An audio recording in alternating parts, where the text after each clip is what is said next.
zdaj gre pa za res. Ne? In od tega trenutka naprej bosta vidva odgovorna za usodo vajnega življenja.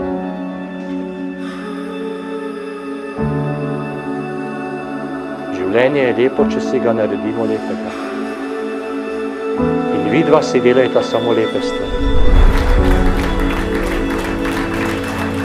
Zato vaju vprašam, ženin Palčar Kristjan, ali privolite v sklenitev zakonske zveze z navzočo nevesto Prosen Tjašo?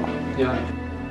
Prav tako vprašam tudi vas, nevesta Prosen Tjaša, ali privolite v sklenitev zakonske zveze z navzočim ženinom Palčar Kristjanom? Ja.